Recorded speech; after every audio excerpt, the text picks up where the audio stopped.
Welcome to another episode of Career Bites. I am Sween from Faculty of Science, and today we have here with us Dr. Bhupesh, Professor of Forensic Science at SGT University. Thank you, Sween. So, when students are taking any career as an option, they have plenty of questions in their mind. So, I would like to ask certain questions to you. Okay. So, how is forensic science different from other fields of sciences? See, Sween, a very good question you have asked because many of the people are having, सबके दिमाग में ये होता है कि आखिर forensic में ऐसा क्या है. सब लोग खाली क्राइम सीरीज़ देखते हैं, कहते हैं केस सॉल्व होना है.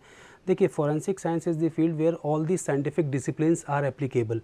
एक केमिस्ट्री का बच्चा है वो खाली केमिस्ट्री पढ़ता है, एक फिजिक्स का बच्चा है वो खाली फिजिक्स पढ़ता है, या बायो का बच्चा है वो खाली बायो पढ़ता है. पर फॉरेंसिक में क्या है, ये सारा it is the amalgamation of all the subjects all together to solve a legal issue. ये लीगल इशू कोई भी हो सकता है, ये कोई मर्डर केस हो सकता है, ये कोई थेफ्ट केस, छोटा सा चोरी का केस हो सकता है. पर हमको साइंस अप्लाई करके, डिफरेंट प्रिंसिपल साइंस के अप्लाई करके उस लीगल इशू को, उस प्रॉब्लम को, उस क्राइम को सॉल्व करना है. और यही हम फॉरेंसिक साइंस में पढ़ते हैं. और यही इसकी ब्यूटी है कि ये अलग साइंस है, जो कोर साइंस सब्जेक्ट है उनसे इतना बेहतर है, उनसे इतना बेटर है. You need to apply the knowledge of दो scientific subject into this area. I have a counter question for you. Like, what is so special about forensic science that should draw young minds towards this field? आपने देखा कि किस तरीके से criminal activities technology के बढ़ने के साथ साथ इतनी बढ़ती चली जा रही हैं. आजकल सारा जो क्राइम सीन है वो मोबाइल फ़ोन में सिमट के रह गया है. आप अपने मोबाइल से you can commit any crime, any sort of crime through your mobile phone. So cyber forensic comes into consideration. इसीलिए नई नई ब्रांचेस फोरेंसिक साइंस की आगे आती चली जा रही हैं. अब आप देखिए, कोई आपको कॉल करके बोलता है कि आपके अकाउंट में पैसे ट्रांसफ़र कर दिए जाएंगे और एक QR कोड या OTP आता है और पता चलता है कि आपके अकाउंट से पैसे निकल गए. तो ये जो ऑनलाइन फ्रॉड है, और इसको रोकने के सरकार ने बहुत इंतजाम किए हैं, पर फिर भी एक चीज़ है प्रोएक्टिव फोरेंसिक में जो हम पढ़ते हैं कि how to be proactively attentive to all these things so that we can take the proper measures before the crime is occurring. So ये बढ़ावा देता है फॉरेंसिक साइंस की स्टडी को, कि लोगों को जानना चाहिए कि फॉरेंसिक साइंस में और भी चीज़ें इन्वॉल्व हैं और नई नई चीज़ें आ रही हैं जो उनको पढ़ने लायक है. So I have another question for you. What exposure does an individual or student gets when he or she opts for forensic as a career? It is again a very good question because लोगों के mind में होता है कि हमारा future scope क्या रहेगा. अरे फ्यूचर स्कोप तो तब बनेगा जब आपको जो प्रोवाइड किया जा रहा है. In SGT university we have a very good option of internship, training programmes and different tours and trips in forensic science. If you will see, we have certain MOUs मतलब हमारा मेमोरेंडम है दूसरी companies के साथ, जो बड़ी बड़ी forensic field में कंपनीज़ हैं, जो बहुत हाईटेक कंपनीज़ हैं, उनके साथ, गवर्नमेंट फॉरेंसिक साइंस लैब के साथ, जो है DRDO आपने नाम सुना होगा, BPRND नाम सुना होगा. ऐसी गवर्नमेंट की बहुत सारी एजेंसीज है जिनका हमारे साथ टाइप्स है.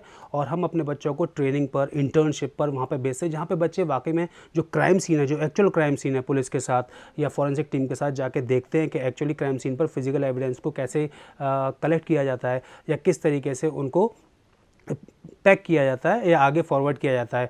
और बाकी फॉरेंसिक लैब में जब बच्चे जाते हैं, जैसे कि हमारे काफ़ी ट्रिप्स होते हैं फॉरेंसिक लैब में, डिफरेंट स्टेट्स की फॉरेंसिक लैब में बच्चे जाके वहाँ पे एक्चुअल में रियल लाइफ में सीखते हैं कि फॉरेंसिक एविडेंसेस को किस तरीके से डील करना है. तो ये बहुत अच्छा ऑप्शन SGT यूनिवर्सिटी अपने स्टूडेंट्स को प्रोवाइड करती है. Okay, sir. Next question I have is कि if student chooses forensic science, what are the core subjects they get to study? Okay. So in forensic science we have subject starting from forensic fingerprinting, जहाँ पर आप fingerprint की जांच करते हैं. एक fingerprint आपको क्राइम सीन पर मिलता है तो उसको किस तरीके से लिफ्ट करना है, किस तरीके से कंपेयर करना है, कैसे रिपोर्ट उसकी तैयार करनी है. तो फॉरेंसिक फिंगरप्रिंटिंग है, फॉरेंसिक टॉक्सिकोलॉजी है, अगर किसी की डेथ किसी पॉइजन की वजह से हुई है या किसी ड्रग की वजह से हुई है, किसी मेडिसिन की वजह से हुई है, तो ये सारी चीज़ फॉरेंसिक टॉक्सिकोलॉजी में वो पढ़ते हैं. फॉरेंसिक मेडिसिन है, आपने पोस्टमार्टम एग्जामिनेशन का नाम सुना होगा. तो पोस्टमार्टम में क्या क्या प्रोसीजर्स हैं, पोस्टमार्टम के क्या क्या साइन एंड सिम्टम्स रहते हैं बॉडी के ऊपर, कैसे डेथ होती है, cause of death, nature of death, ये पता करते हैं. DNA आइडेंटिफिकेशन जो आजकल बहुत चल रहा है, अगर कोई क्राइम सीन पर हमको कोई भी एविडेंस मिलता है तो आप उससे DNA को किस तरीके से एक्सट्रैक्ट कर सकते हैं, उसको कैसे कंपेयर कर सकते हैं. तो एक बहुत ही अच्छी चीज़ है जो फॉरेंसिक साइंस में होनी चाहिए, हर फॉरेंसिक साइंटिस्ट को आनी चाहिए, वो है फॉरेंसिक फोटोग्राफी. फॉरेंसिक फोटोग्राफी एक ऐसा सब्जेक्ट है, आप कितने भी अच्छे फॉरेंसिक साइंटिस्ट हों, पर अगर आपको photography of the crime scene, photography of the evidences and to represent those photograph in the form of evidence नहीं आते हैं, तो आपको फॉरेंसिक साइंस में ऐसा समझा जाता है कि कुछ नहीं आता है. तो वो एक बहुत ही इंटरेस्टिंग सब्जेक्ट है. फन लविंग सब्जेक्ट है। और इसके बाद आता है फॉरेंसिक बैलिस्टिक। बैलिस्टिक के बारे में सब लोग पता है, लड़के लोग बहुत ज़्यादा एंथुजियास्ट रहते हैं कि फायर आर्म है, बंदूक है, तो ये गोली किस बंदूक से चली है, ये क्या इस व्यक्ति ने चलाई, who is the shooter, so identification of the shooter, कितनी दूरी से ये गोली चलाई गई है, या क्या मेकअप एंड मॉडल था इस गोली का, क्या ये सुसाइड का केस है, क्या ये होमिसाइड का केस है, ये हम फॉरेंसिक बैलिस्टिक में पता करते हैं, जिसकी कि आजकल बहुत ज़्यादा डिमांड है। क्योंकि आप जानते हैं कि इंडिया एक ऐसी कंट्री है जहाँ पर कंट्री मेड फायर आर्म्स या इस तरीके की चीज़ें बहुत ज़्यादा चलती है, तो इनका प्रॉपर आइडेंटिफिकेशन होना बहुत ज़रूरी है। तो ये बैलिस्टिक भी ये सब फॉरेंसिक का ही पार्ट है जो फॉरेंसिक में आता है। So you told us a lot about careers related to forensics. So my next question is, what are the career options related to forensics? And apart from that, what are the careers which are not related to the core science as forensics? Okay, so after doing forensic science, after doing bachelor's in forensic science or master's in forensic science, the first thing which comes into anybody's mind is as like MBBS. So you can be a doctor and you can open your clinic. So we as a forensic scientist can open our agency and we can be a freelance forensic expert. आजकल आप देखेंगे बहुत सारे हमारे जो graduate बच्चे हैं SGT के जो हो चुके हैं, उन्होंने अपनी एजेंसीज़ खोल ली हैं, अपनी फॉरेंसिक एजेंसीज़ को वो चला रहे हैं, जिसमें उनको क्वेश्चन डॉक्यूमेंट के यानी कि डिस्प्यूटेड डॉक्यूमेंट के केस, फोर्जरी के केस, फ्रॉड के केस, इस तरीके के केसेस उनको बहुत ज़्यादा मिलते हैं और एक अच्छा खासा हम ये कहें कि वो रेवेन्यू जनरेट वहाँ से करते हैं। दूसरी चीज़ जो है फॉरेंसिक साइंस लैब में, हर स्टेट में स्टेट फॉरेंसिक लैब है, उसके अंदर काफ़ी रीजनल लैब्स आती हैं, फिर मोबाइल फॉरेंसिक लैब्स आती हैं और इस तरीके से क्रिमिनल इन्वेस्टिगेशन डिपार्टमेंट जो CID डिपार्टमेंट है वो होते हैं।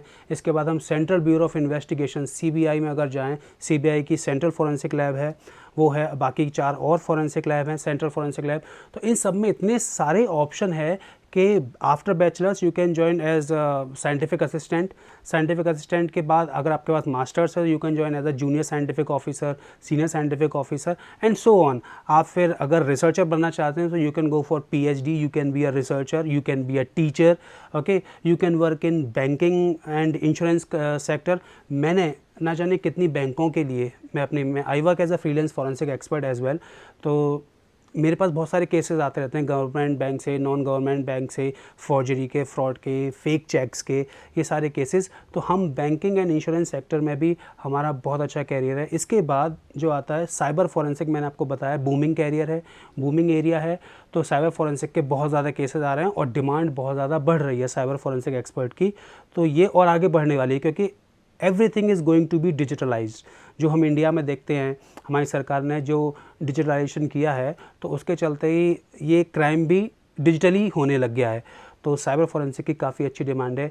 और सुइन, आपका अगला क्वेश्चन था कि अगर कोई कोर फॉरेंसिक से हटके कुछ करना चाहता है, तो ये तो बात मैंने कही कि फॉरेंसिक साइंस में जो नॉर्मल जॉब ऑप्शंस हैं उनके बारे में, या रेवेन्यू जनरेट करने की बात है। एक बड़ा ही अच्छा कैरियर है। मेरे पुराने कई स्टूडेंट्स हैं, उन्होंने अपने फॉरेंसिक नॉलेज को जो है कॉमर्शलाइज़ किया। हम कॉमर्शलाइज़ करने से मतलब समझते हैं कि they were very much keen into patenting. जो रिसर्च में ना हो तो ये भी पेटेंट, नए नए डिवाइस डिज़ाइन करना फॉरेंसिक के लिए। हम जानते हैं कि अगर यहाँ पे क्राइम सीन पर कोई एविडेंस है तो क्या क्या हमें प्रॉब्लम आने वाली है इसको कलेक्ट करने में, इसको लिफ्ट करने में। पर आपको ऐसा डिवाइस, आपका आइडिया, आपका ब्रेन इतना अच्छा काम करता है, आपको ऐसा डिवाइस, तो you can go into manufacturing sector as well.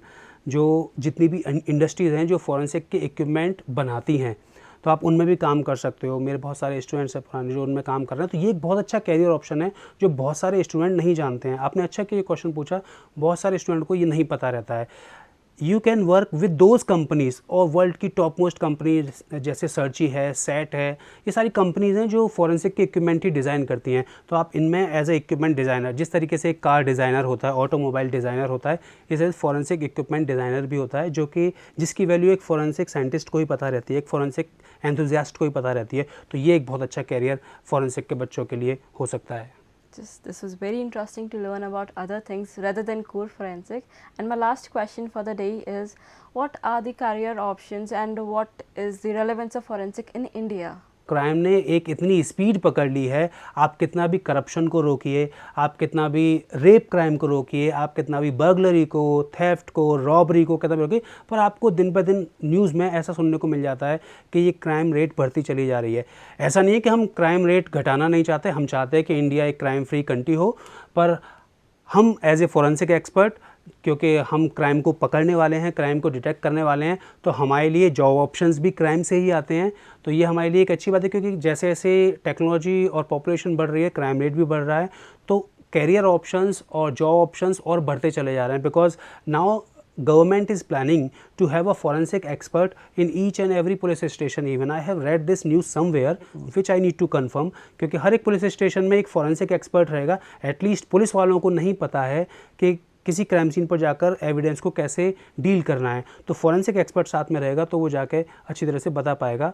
तो ये एक नया वेंचर है। और आपने देखा कि गवर्नमेंट कितना काम कर रही है अलग अलग यूनिवर्सिटीज़ खोलने के लिए, फॉरेंसिक साइंस की एजुकेशन को अपग्रेड करने के लिए, और नई नई फॉरेंसिक लैब्स खुल रही हैं, तो हमारे लिए जॉब ऑप्शंस बहुत ज़्यादा बढ़ रहे हैं। Thank you, sir. This was a great learning experience for me, and I hope our viewers get the knowledge too.